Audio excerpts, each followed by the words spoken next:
Coming in from this week, I was a little bit nervous because I didn't know what the prep experience would be like. But going forward this week, I felt a little bit more comfortable.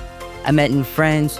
I created bonds with my teammates. For the summer program we're doing right now, I'm learning Algebra 1. I'm meeting some new people, some new friends, which is great coming into new year.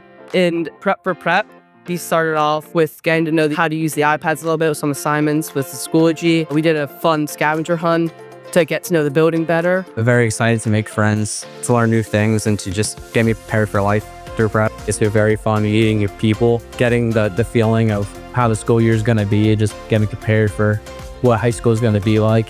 We've been working on your mindset and like how it's going to help you for prep.